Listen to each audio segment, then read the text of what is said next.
Hello, and welcome to our event on the law and inclusive development, launching the second edition of the Equality of Opportunity for Sexual and Gender Minorities report, or EcoSoji for short.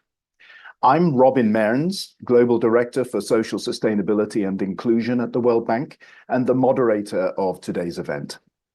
We're delighted to have people joining us from across the globe. We're broadcasting today's event in English, Spanish, French, Portuguese, and Arabic. Please click on the interpretation icon at the bottom of your screen to choose your preferred language. Also, please note that today's session is being recorded, and the recording will also be made available in all interpreted languages.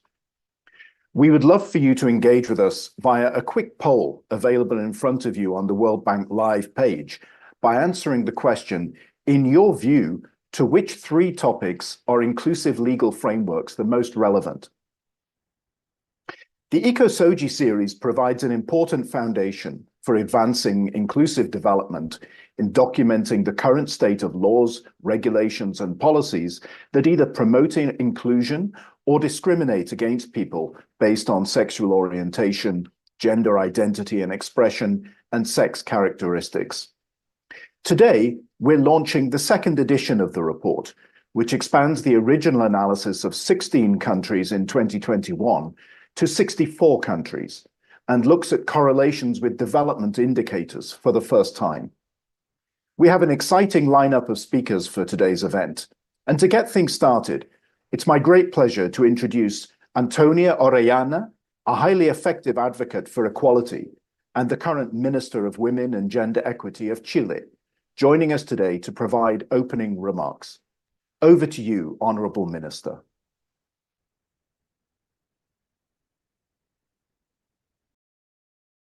Estimadas, estimados y estimadas, muy buenos días. Es un honor para mí estar aquí hoy representando al Gobierno de Chile y al Ministerio de la Mujer y la Equidad de Género. Good morning to all. It is a great honor to be here representing the Ministry of Chile on the equality of women in my country. I want to highlight the pertinence of the commitment of our government with a robust agenda for equality and inclusion. We know that to make progress for a more fair society, we need to develop specific policies and programs that respond to the needs of groups that require protection. In Chile, this is a central commitment of our ministry to look for gender equality in the broadest possible sense of the word, not leaving anyone behind. A concrete example of the commitment of the government is the program of the Ministry of Health, Growing Up Proudly. This is psychosocial directed at children and young adults and adolescents that have gender nonconformity realities. And we are focused on those under 18, focusing really tackling political resistance and media resistance. We have been able to support more than 1,000 children and adolescents throughout the country. This type of program is not only responding to a social need, but it's also responding to a conviction that inclusion is a fundamental pillar to development. I also would like to thank you for including our country in the second report of the World Bank. In Chile, due to very recent surveys, we have corroborated that the LGBTA community is not a minority as it is assumed a lot of the time. From 2023, 3.4% of the population over 18 years of age have a different orientation other than heterosexuality, and 1.1% report a different gender identity than the sex assigned at birth. This is increased when we include the young people. In 2022, 12% of young people between 15 and 29 did not identify as heterosexual. If you include this to the question of gender identity in our population census of this year, we have been able to start a characterization process of the LGBTIQ+ community through our Institute of Statistics, which is autonomous and independent, a fundamental step to be able to continue making progress in public policy towards equality of opportunities. I would like to conclude by reiterating our thanks to the World Bank to carry out this type of report that allows us to include these communities like LGBTQ+ in all our public policy. We want to continue collaborating with you and the different countries that work on these topics in future initiatives to keep making progress. Thank you very much. Thank you so much, Honourable Minister. I would now like to invite Patricia Peña, Associate Assistant Deputy Minister of International Assistance, Partnerships and Programming at Global Affairs Canada, to also share her opening remarks. Over to you, Patricia. Honorable guests, colleagues, partners, and friends, please allow me to begin by acknowledging that I am speaking with you from the traditional unceded territory of the Algonquin Anishinaabe people in Ottawa, Canada. Canada is on a journey of reconciliation with Indigenous peoples, and acknowledging the First Peoples of this land is part of this undertaking. Je tiens à remercier la Banque mondiale de m'avoir invité à me joindre à vous aujourd'hui. Le Canada a une longue tradition de promotion des droits de la personne. We have been working steadfastly to strengthen the inclusion of LGBTQI+ communities in our international assistance through our new partnerships. An important part of this commitment is our support for the World Bank's Social Sustainability and Inclusion for All Trust Fund. Today's launch of the second edition of the bank's Equality of Opportunity for Sexual and Gender Minorities report marks one of the key achievements of this partnership, and one of which we are very proud. The Ekisoji report is groundbreaking and essential in that it shows very clearly the social and economic costs of exclusion.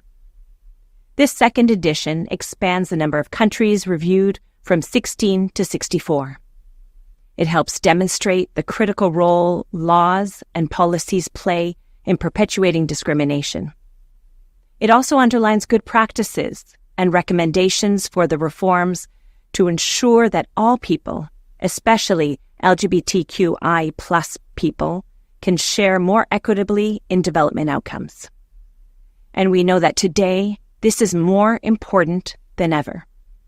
Malheureusement, la violence, la discrimination et l'exclusion à l'égard des minorités sexuelles et de genre continuent de croître dans nombreuses régions du monde.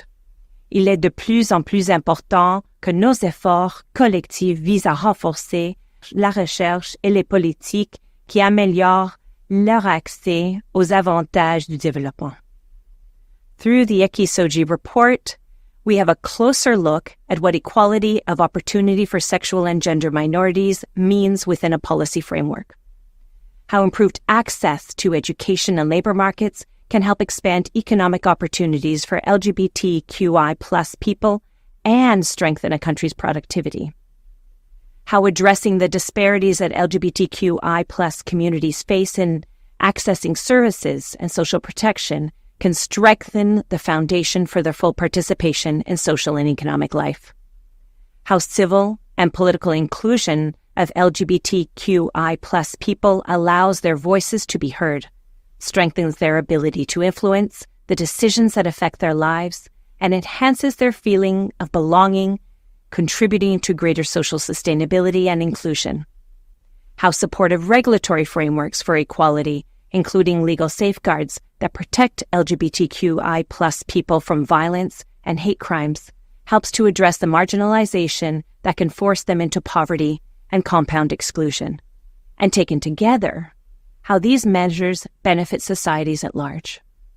For all of us, governments, international organizations, and civil society alike, the Ekisoji report provides an important roadmap for progress towards a more inclusive, prosperous, and resilient societies.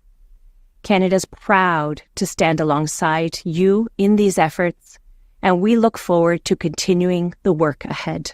Thank you. Thank you very much, Patricia. I'd now like to invite one of the report authors and the co-lead of the team that produced the report, Julia Brown-Miller, to present the key findings of the report. Over to you, Julia.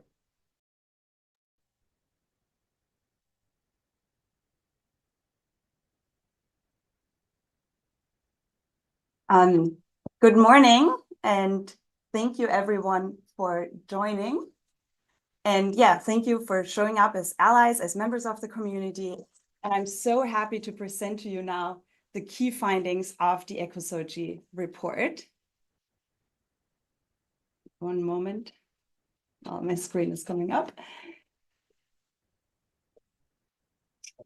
So let's start with what lies at the core of the Ecosocial initiative. And that's the idea that discrimination against sexual and gender minorities has a negative impact not only on their well-being, but also on their ability to contribute to the economy and hence development outcomes. And ensuring their inclusion, of course, starts with an inclusive legal and policy environment. So that's where we start, with the legal environment, because the written law is what we can measure and also what we can change. And a change in laws can then influence a change in social norms over time. Overall, in the Ecosocial second initiative, we have 138 questions on laws, regulations, and policies. And those questions are spread over 6 topics, or what we call indicator sets. And it ranges from decriminalization to equal access to labor markets, education, and protection from hate crimes.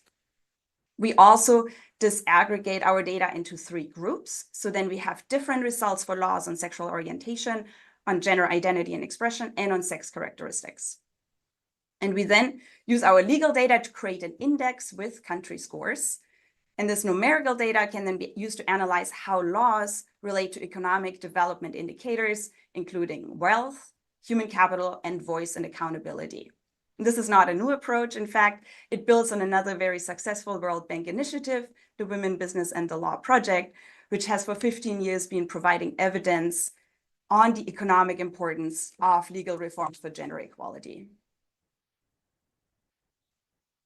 And as you already heard, this year we expanded from the first pilot report that was published in 2021 with 16 countries to now 64 countries.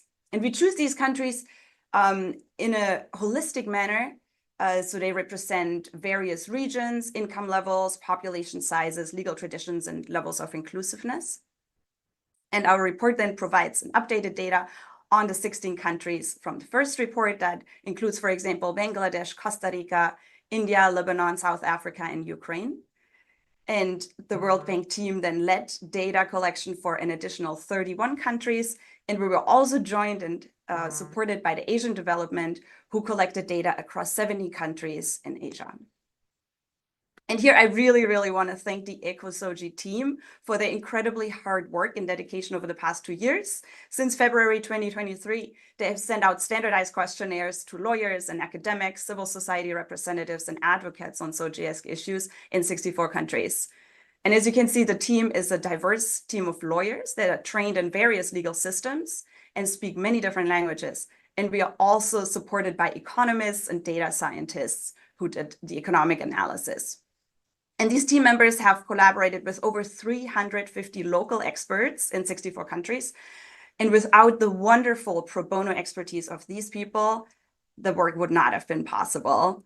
Some of our experts are listed in the report and others prefer to stay anonymous to ensure their safety. But I do hope you're all able to join right now and hear this huge thank you from me and from the team.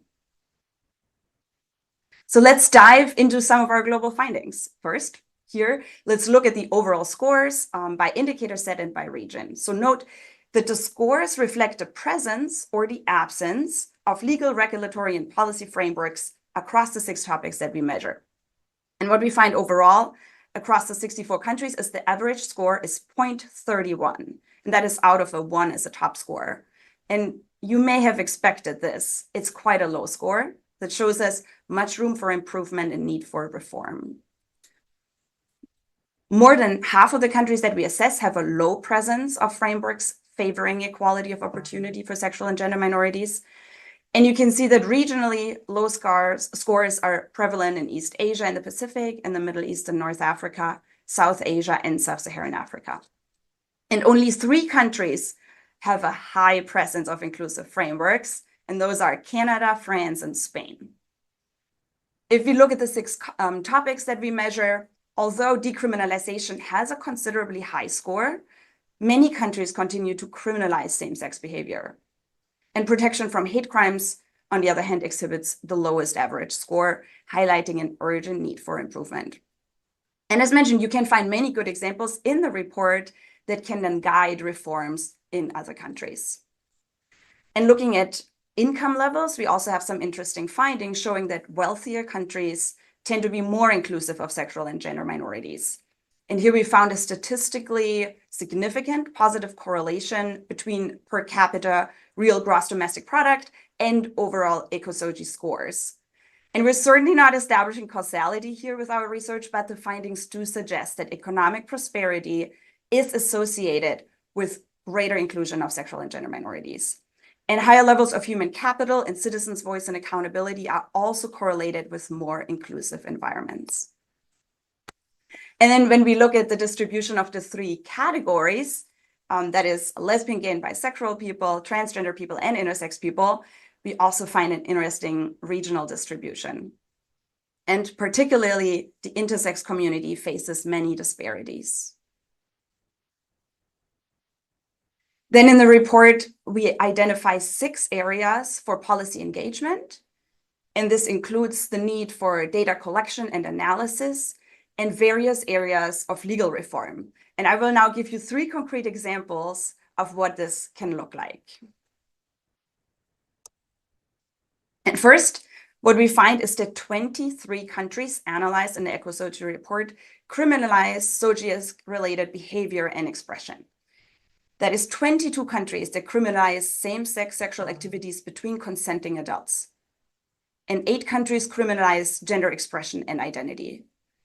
Several countries also have laws against vagrancy or public morals that then indirectly target sexual and gender minorities. Notably, no country explicitly criminalizes intersex people. But this means that 1.3 billion people live in the 64 countries measured by Ecosoji that criminalize same-sex sexual activity or gender expression.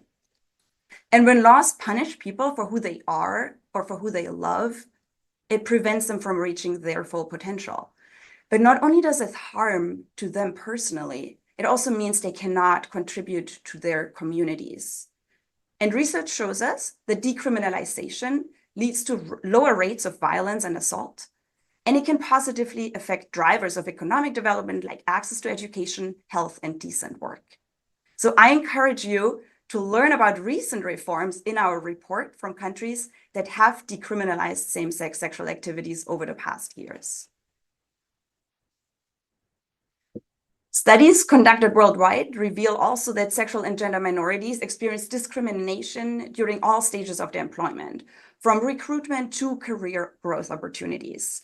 And they report facing harassment and bullying because of their sexual orientation or gender identity while at work. The law can be a powerful tool to combat discrimination. 44% of the countries that we measure prohibit discrimination in employment on one or more SOGIESC grounds. And we have found good practice examples from many different countries. For example, Ecuador prohibits unequal treatment in the recruitment process for sexual and gender minorities. Mongolia prohibits unfair dismissal of an employee based on their sexual orientation or gender identity. And Norway prohibits employers from asking questions about SOGIESC. South Africa prescribes equal remuneration regardless of sexual orientation. And as a third example, we encourage legal gender recognition based on self-identification. Effective personal identification systems are a vital element to participate in social and economic life and to access government benefits. But what we see is that of the 64 countries analyzed, only 27 allow an individual to obtain a new ID card or passport after gender reassignment. And just about half of these countries allow legal gender recognition on a self-identification basis, meaning they do not require surgeries or lengthy administrative processes. A good example here is Pakistan's Transgender Persons Protection of Rights Act that provides for gender recognition on a self-identification basis. And then we have data that ID cards in 11 countries and passports in 10 countries offer gender markers beyond the binaries of male and female. For example, Nepal allows a third gender category of other. Argentina, Brazil, and Mexico provide an X gender marker on both ID cards and passports. And in addition to our report, we also have other tools that you can explore and learn how to use our data in your work. This is the Ecosology dashboard that breaks down all 138 questions that we assess by country and group, and then allows you to compare them amongst each other. What gets measured can get changed. So I invite you now to download the report and the data set and look at the dashboard and then see what needs to change and also find examples how to do it. No country can achieve its full potential when it excludes a part of its population, and it's up to us to remove barriers and provide an environment where everyone, including LGBTI people, can thrive. Thank you. Thank you very much, Julia, for that great overview of the report. Now, we'll turn now to our group of distinguished panelists. We're very lucky to have three excellent panelists with us today. They are first Julia Ert, Executive Director of the International Lesbian, Gay, Bisexual, Trans and Intersex Association, or ILGA World, based in Geneva, Switzerland. Second, we have Ari Shaw, a Senior Fellow and Director of International Programs at the Williams Institute at UCLA, the University of California, Los Angeles. And third and finally, we have Paula Ballon, Senior Economist in Social Sustainability and Inclusion, Global Practice at the World Bank. Let me begin with you, Julia, if I may. Julia, the report analyzes the laws and regulations of countries representing diverse socioeconomic, political and geographic contexts. How are LGBTI plus CSOs overcoming the barriers to generating data in more SOGI restrictive countries? Thank you, Robin, for that question, and thank you for the World Bank for inviting me to this important launch. It's a pleasure to be here today. So, Robin, before I answer your question on how LGBTI communities overcome the barriers to data gathering, let me give you a glimpse of what those barriers are and why it is so important to overcome said barriers. So let's start at the end. So why is it actually important? So I think Julia just said what gets measured can get changed. So in a certain way that says knowing is the basis for change. And I think it's the basis for change in multiple ways. One, knowing the situation has to be the starting point of changing laws, policies, and the hearts and minds eventually. Well, you can't change the law if you do not know the law. Same goes for policies, and in fact, same goes for winning over hearts and minds. So any advocacy starts with knowing the situation. So then, in order to instigate change, you have to build we would argue, a usually community-based understanding where you want to go, i.e. what type of change you want the situation into. So knowing the possibilities can be keys. Like, what's the situation in other countries, for example? What could function as good practice models? What has worked elsewhere in other countries, in other settings, in other regions? So knowing the situation in your own country, but as well knowing the situation elsewhere, having access to such data enables advocacy. So data, access to data is the key ingredient for change. So while that felt like a little bit preaching to the choir, I thought it was important to establish that. So let's come to the obstacles. What type of obstacles do we see among CSOs? Well, there's lots of them, actually. So first and foremost, research is expensive. So it needs money. Money needs an entity to handle those, usually organizations. And our own research, Laws on Us, published earlier this year, could demonstrate that community organizing, like communities organizing in organization, was critically infringed by approximately a third of UN member state by state actors. So that's clearly one obstacle. Second, as already said, research is expensive. So it requires a lot of money, and it requires people with very specialized skills that are usually not readily available. And then third, information on human rights violations, in particular, including on the application of derogative laws, is often not readily available through official channels. Governments often fail to gather specific data on LGBTI people. At times, government sources are unreliable in the first place. And much of the information available is available only in the national language or otherwise inaccessible. So that adds layers of complexity and obstacles to gathering data. So the bottom line is, so the legal situation that criminalizes LGBTI people, the violence our communities face, and the obstacles to community organizing, the infringements on freedom of expression, association, and speech, all those pose key obstacles on various levels to research and data gathering. Why? Well, many LGBTI persons' priority is to survive, to keep their organization afloat among very hostile environments. So research and data gathering rarely is the first, often not even the second priority, despite its key relevance.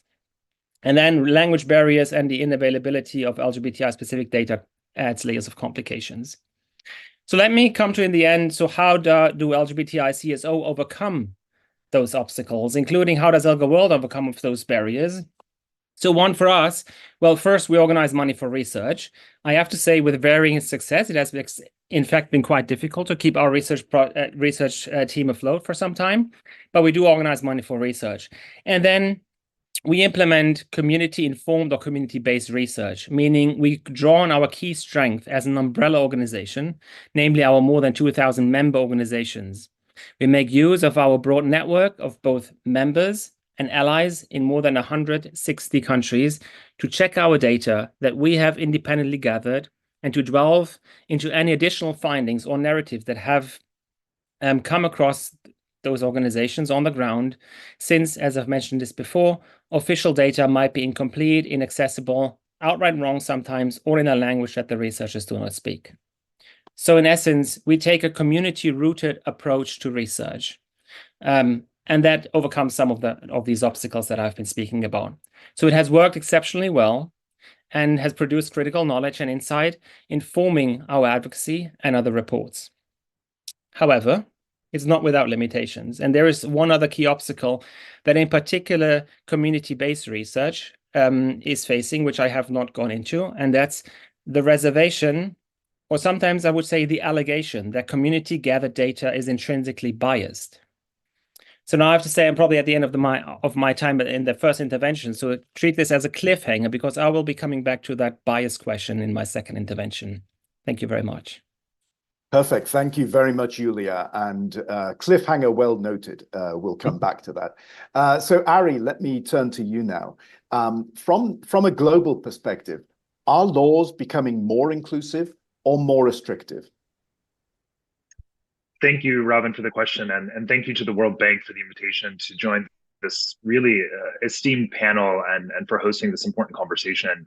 I want to underscore what has been said before, that in order to ensure that LGBTQI plus people are fully included in a country's social and economic development, it is absolutely essential that we have data on the extent to which a country's laws and policies protect individuals from discrimination and exclusion on the basis of SOGIESC. So I really commend the bank and all involved in the EcoSOGI project for being part of this broader push for more data. Looking globally, we can see that on average, laws are becoming more inclusive of SOGIESC. This past July, the Williams Institute published a report that used data from our Global Acceptance Index and 2 new legal environment indexes, which actually use data largely from the ILGA World database that Julia and her colleagues have developed, to look at changes in 175 countries since 1990 across more than 30 legal frameworks impacting LGBTQI plus people. And what we found is that over time, there's been significant progress on laws that pertain to both sexual orientation and gender identity and gender expression. And we see that there's been a decline in the number of countries that are the least inclusive, essentially having no or very few laws protective of LGBTQI plus people, and an increase in the number of countries that are more inclusive. So if you focus just on laws pertaining to sexual orientation, 57% of countries in 1990 were the least inclusive compared to 30% of countries in 2023. And with respect to laws pertaining to gender identity and gender expression, 90% of countries were the least inclusive in 1990 compared to 51% of countries in 2023. So in short, this means that we have more countries that, for instance, have decriminalized same-sex intimacy, more countries that have recognized same-sex partnerships, either through civil unions or marriage, more countries that have implemented legal gender recognition procedures compared to 30 years ago. So again, on average, the world is trending toward more inclusivity, though, as you can see, even just from that quick snapshot, there's still much more work that needs to be done. I also want to note a few important caveats to this trend. For one, some regions have seen more progress on laws than others, right? Countries in Latin America, for example, and Western Europe are generally more inclusive than countries in the Southwest Asia, North Africa region. Second, it's important to note that there are a variety of pathways that countries can take to get to greater inclusion. One of the findings from this report in July is that there's no one-size-fits-all approach to achieving greater inclusivity for LGBTQI+ people. Many countries begin with some form of decriminalization before moving on to focus on employment protection, specifically, ensuring non-discrimination in employment. But in other cases, a country may pass laws that recognize same-sex relationships before achieving inclusive policies in other domains. So it's important to keep in mind the specific trajectories and opportunities for on a country-by-country basis. And third, recognizing the global trend toward inclusion should in no way obscure the very real and expansive efforts to restrict LGBTQI+ rights or even roll back gains that have already been made in many countries around the world today. We don't have to look very far, whether in Hungary, Uganda, or in the United States, where I am, to find evidence of highly coordinated and strategic efforts to weaponize laws targeting LGBTQI+ people.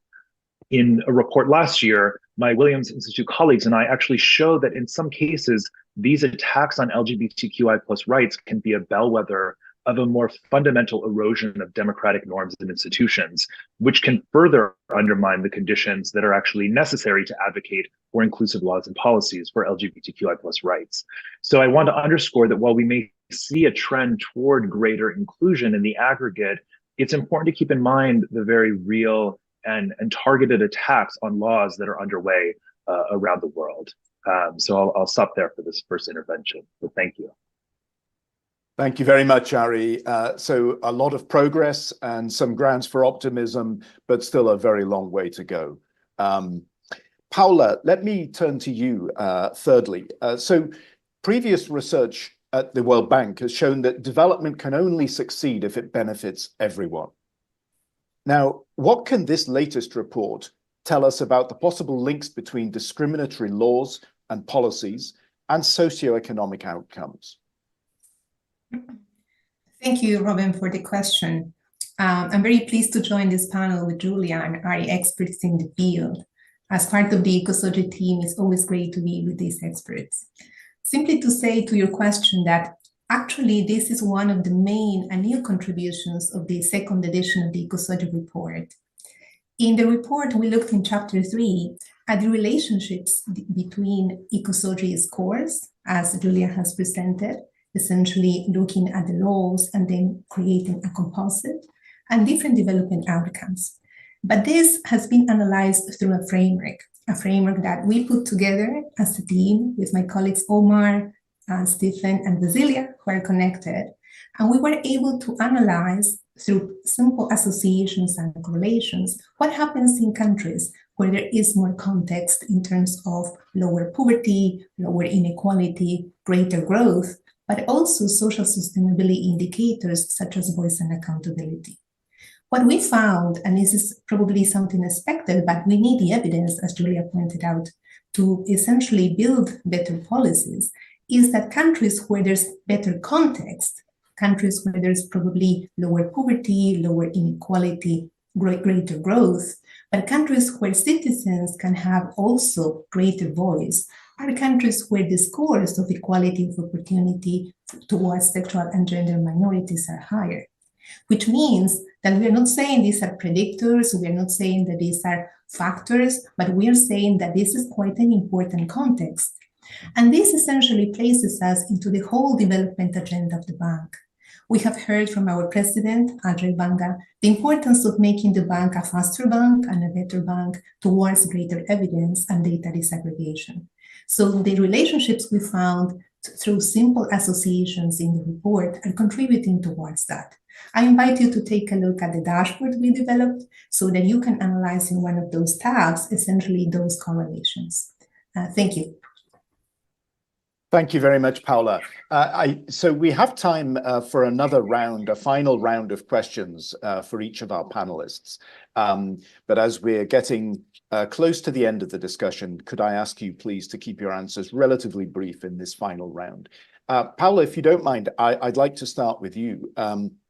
You've worked with the team on the expansion of the EcoSoji report to 64 countries. What was the most significant takeaway in this broader analysis of the effects of laws and regulations on the lives of sexual and gender minorities? Thank you. Thank you again, Robin. I think that the main finding we have is the need for call for action. Clearly, as you have seen from this sample of 64 countries, we found that on average, the compliance to regulatory laws promoting equality of opportunities is actually low. It's between 0 to 31 from 100 or from 1, which means that there is clearly room for improvement. But this call for action is very much anchored in the data disaggregation agenda of the bank. The bank, as you have seen probably for people connected online in the latest spring meetings, we have a new corporate scorecard. And in the latest spring meetings, it was very much highlighted the importance of tracking development outcomes disaggregated by gender. So the findings that we are getting in the report, and essentially this relationship that we get through the expansion of the 64 countries, are contributing towards this agenda of data disaggregation, because the findings are also presented by group. We have transgender, we have lesbian and intersex people disaggregated. But it's also contributing, I would say, to the transparency in the production of data. In the latest World Development Report of 2021, Data for Better Lives, it was highlighted the importance of promoting research, promoting evidence that could be transparent. And in the report, we have adhered to the guidelines of reproducibility of the bank that now has. So the report, I invite you to look at it. You can download the data, you can look at the codes we used, but also you can see how we have computed the scores. So I would say 3 streams contributing towards the research are essentially data disaggregation, better transparency, and a call for action towards greater inclusion. Thank you. Thank you very much, Paula. Let me turn now to you, Julia. And the question is, how can CSOs like ILGA World use data such as the data in the EcoSoji report to inform your incredibly important advocacy work on behalf of sexual and gender minorities? Thanks, Robin. So I would say that reports like the World Bank EcoSoji report, as well as the reports that we produce ourselves, they enhance our understanding of the rights and the rights violations LGBTI people face globally. They then enable us to identify specific legal and social challenges faced by sexual and gender minorities, such as the rise in anti-gender rhetoric, the implementation of new constraints of freedom of expression, and civil society participation. In that sense, these reports, they become kind of part of the tapestry of knowledge that is available. They provide empirical data and comparative insights to that end, and so are the basis of us knowing. As I mentioned earlier, knowing as the basis for advocacy.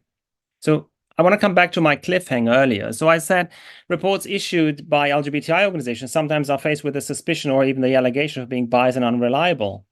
So that could either be out of misguided call for objectivity or used as a strategic argument by detractors to discredit research for LGBTI communities. And I'm thinking in this context, reports like the EcoSoji report are gold dust, because I mean, they're kind of free from this kind of suspicion or allegation, and kind of it validates kind of the findings that civil society very often has. And by grounding our own advocacy in the evidence, reports like the EcoSoji report provides, they strengthen our dialogues with stakeholders, they boost our credibility, and they refine our own strategy. So this evidence-based approach helps us effectively advocate for policy reforms and to create more inclusive and equitable society. Finally, civil society reports and reports like the World Bank EcoSoji report, they mutually boost and promote each other, I would say. In the same way as the EcoSoji report used ILGA World data and referenced it, we're going to use the EcoSoji report in our work in the future and increase our accuracy and our own credibility of the research. And as a side effect, that will as well promote the EcoSoji report among movement actors in the LGBTI movement. So it's important to highlight in this instant how multilateral institutions are reliant upon the ILGA World database on the one hand, in the absence of data, and how ILGA World then can play a critical role in informing such reports from the World Bank. and at the same time, how the World Bank report enhances then the credibility of our reports and enhances all of our understanding of the situation LGBTI communities face, and in conclusion, enable our communities and membership to better advocate for more inclusive laws and policies for all. So if that's not a win-win situation, I think I haven't seen one. Thanks a lot. Thanks a lot, Julia, and thanks for resolving the cliffhanger as well. We would have been left hanging otherwise, so that was very clear. Ari, let me turn finally to you.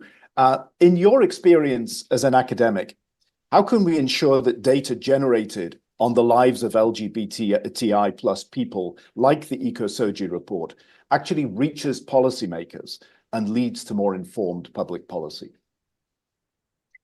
Yeah, thanks, Robin. In some ways, this is more a question for policymakers, I think, about why they may or may not rely on data and evidence to inform public policy. We have more data than ever before that can be used to inform policy, whether from academic research, civil society organizations, or increasingly from governments and other bodies, and it's important that it be used. But there are a few things that researchers and others, I think, can do to help facilitate this. One factor is ensuring that researchers are actually in conversation with policymakers in order to understand where knowledge gaps are, what types of research and data could help drive policy outcomes, and then ensure that findings and the final reports actually make their way into the hands of people who can move the levers of change. Something that I often hear from policymakers is that they just don't have the bandwidth to stay on top of all of the developments in terms of research and publications.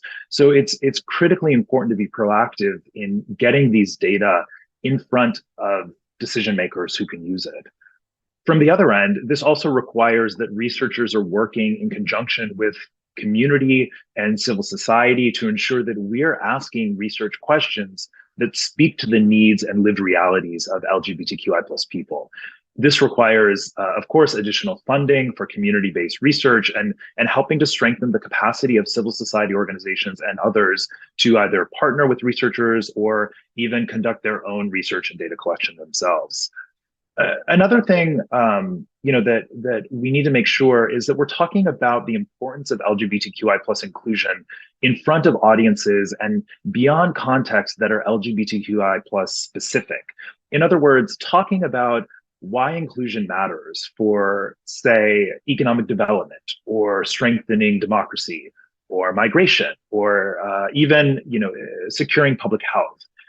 Help policymakers see the connections between inclusive laws for LGBTQI+ people and how it impacts their portfolio of work, drawing out these links to the development indicators, for instance, that are so well done in the EcoSoji report. And just finally, while I acknowledged before the increasingly robust set of data that's available on issues impacting LGBTQI+ people, we still need to continue to advocate for more. And I think that's an important role for researchers.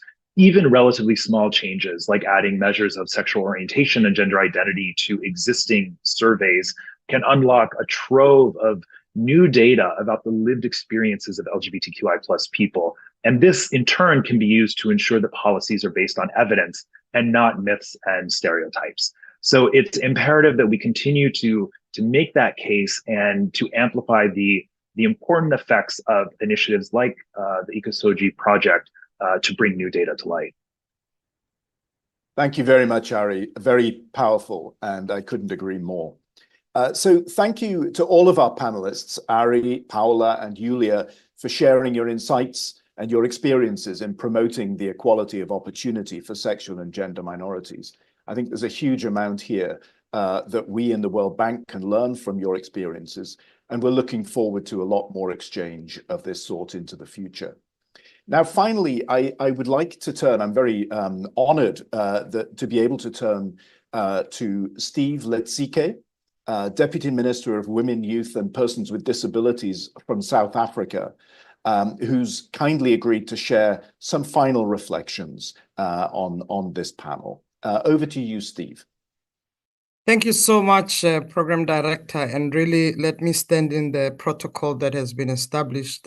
Greetings to you all.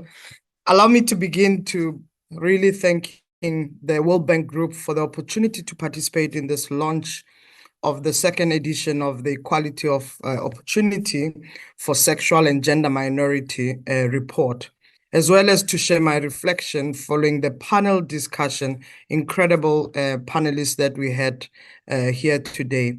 Let me applaud Ms. Julia for an excellent presentation highlighting the findings of the second edition report. And I look forward, because South Africa will be hosting ILGA World Conference later this year. We really look forward to sharing more of this finding during the ILGA World Conference. Distinguished and really great attendees to this session. This is indeed a critical and much needed study done by the World Bank. The report built on the body of knowledge and evidence data base that exists, but that we note that there is a limited research out there and not enough data pertaining LGBTI persons globally, and even more in many of these countries at national level, where we see very little pockets of excellence of data. At the outset, allow me to really welcome this report and the findings. This report seeks to build and deepen the knowledge around the exclusion of sexual and gender minority by assessing the broad spectrum of countries, 64 to be exact, which covers different geographical regions, legal measures, income levels, and inclusiveness of sexual and gender minorities. This deigns to provide us with much more holistic and diverse representation of issues pertaining to the sector. The study does so through 6 indicators set, which assesses the legal and policy environment for the sector, including decriminalization, civil and political inclusion, protection from hate crimes, and access to education, labor markets and services, and social protection for that matter. We had also welcomed the first report in the past, and that was released again by World Bank on the equality of opportunity for sexual and gender minority, which was released in 2021 towards an effort at addressing the gaps through addressing the challenges for the sector at the legal level in the 6 important areas that I mentioned.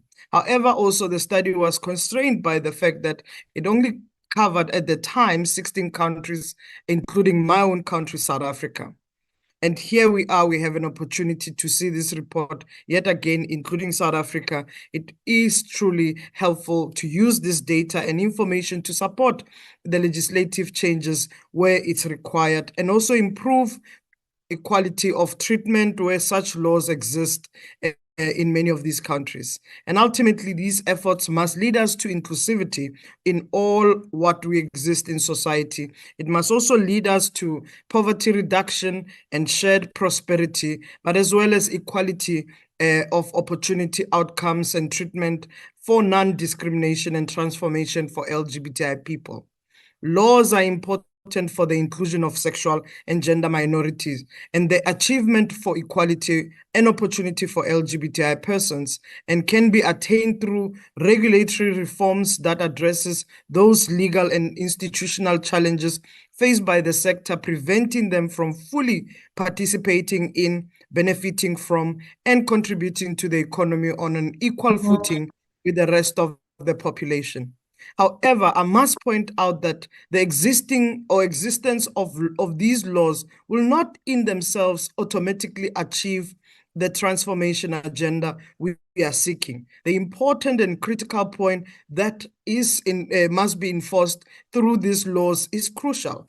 But more importantly, laws must be implemented. Otherwise, even in the most forward-looking legislation will be a mere white elephant, and nothing will change in the lives of LGBTI persons. And we've seen it over and over again in many countries where decriminalization has happened, but it has not translated into daily reality for LGBTI persons. We recall what has happened during COVID-19, where we saw a major blow to development progress, clearly pushing people into further poverty and highlighting the fault lines in the inequalities people experience, especially vulnerable population of society, from their inability to access vaccine to the lack of inadequate social protection system, access to primary health care, making some of the categories of the population more vulnerable during the crisis.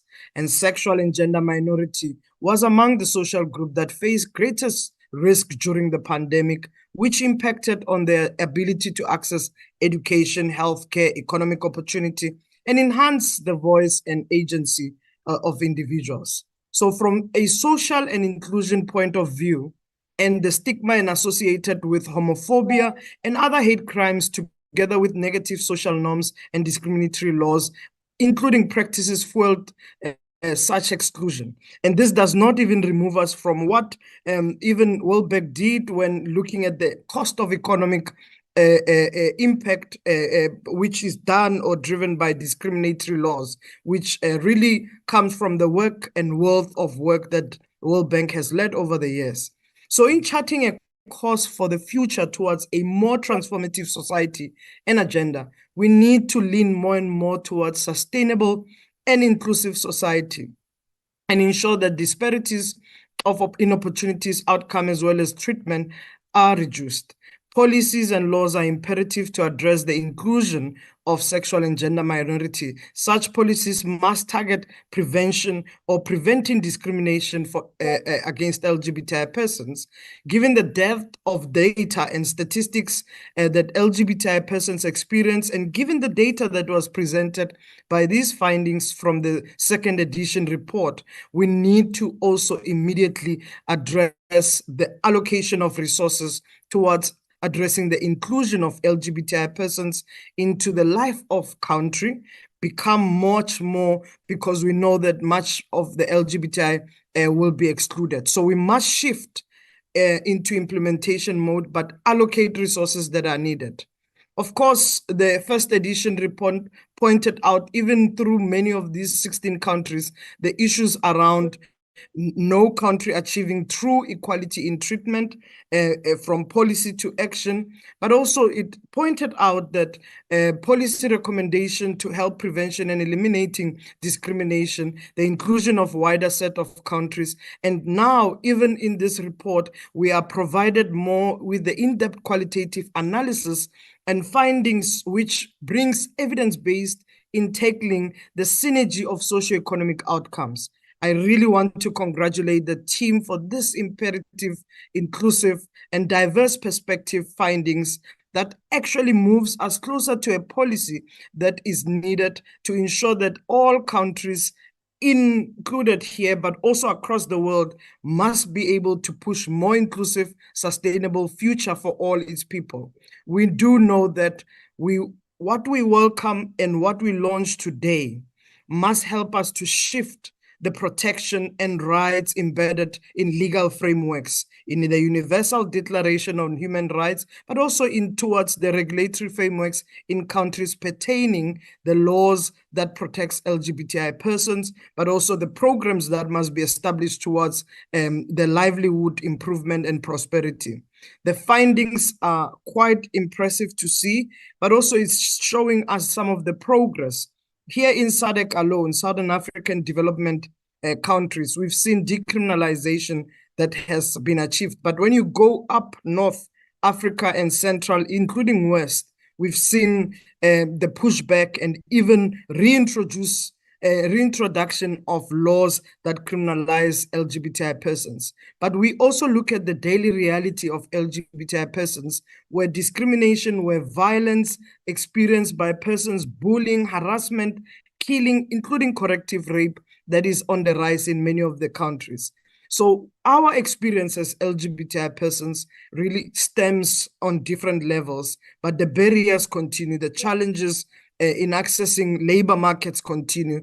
And when applying evidence-based approach, evidence-based programming, we can actually get to address some of the issues. One last point I want to single out is really some of the experiences of LGBTI persons in the workplace. Members of LGBTI are confronted with discrimination, harassment by colleagues, managers, unequal remuneration, or gender pay gaps that exist, including some of the benefits or equal benefits that are not accessible.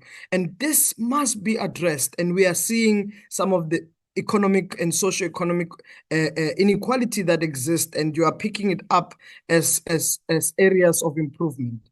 But I think we must also go beyond just the generic element of public association. What does this really have as an impact to the daily lives of LGBTI persons who seek to build families, who seek to be married, who also have children, and they opt for that? What happens to the legal documents? What also happens in terms of access to gender affirming health services? So all of these things must be taken into consideration. I must say that LGBTI organizations across the world have done incredible work to really push back, to really advance equality, push on the policy work, but also serve and service LGBTI persons, and for governments that have cared and governments who have built into programs, we really must acknowledge those countries, that really focuses on that, including my own country,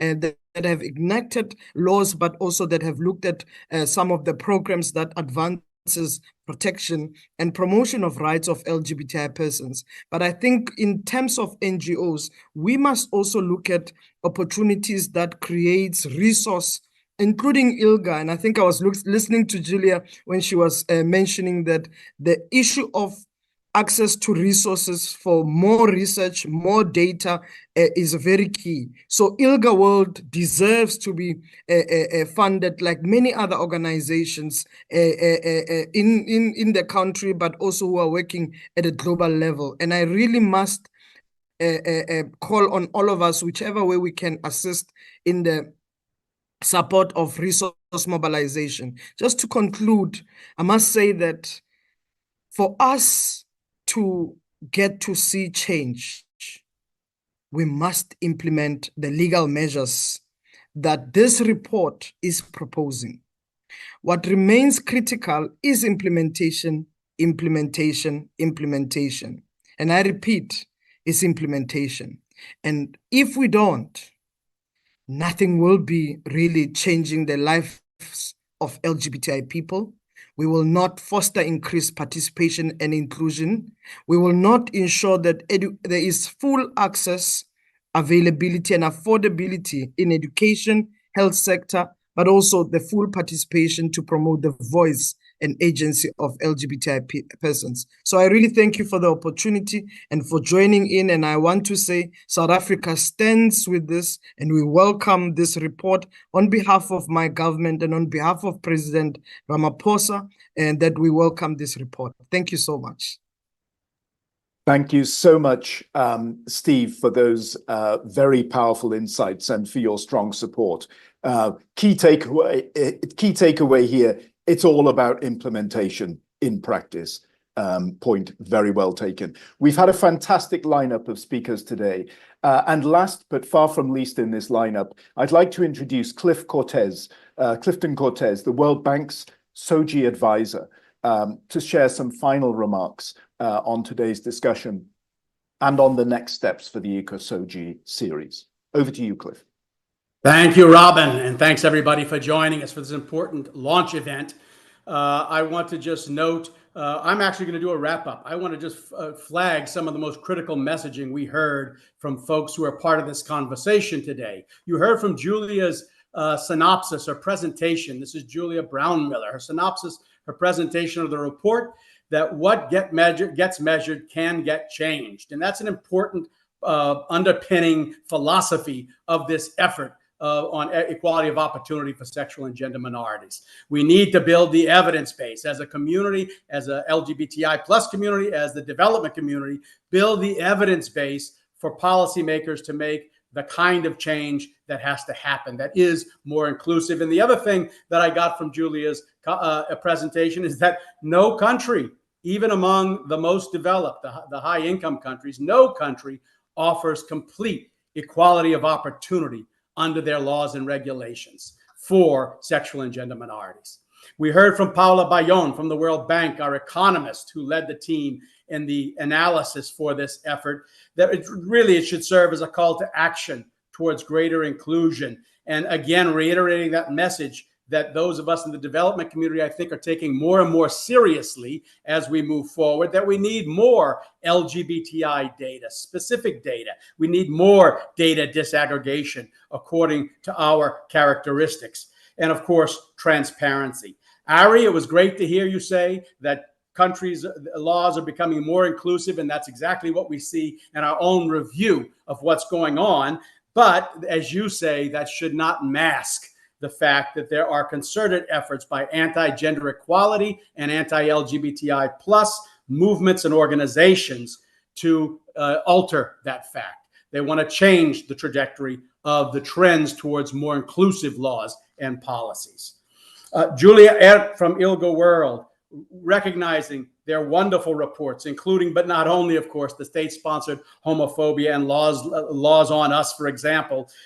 Julia tells us, know the problem first, and that's a part of what Ikuasoji and their own reports tell us, and follow the community. And we will absolutely try to heed that call in our own World Bank research and analysis efforts, I assure you, Julia. And I really appreciate that Julia told us that the Ikuasoji report, among its various attributes, it validates CSO data gathering and analysis, and vice versa, frankly.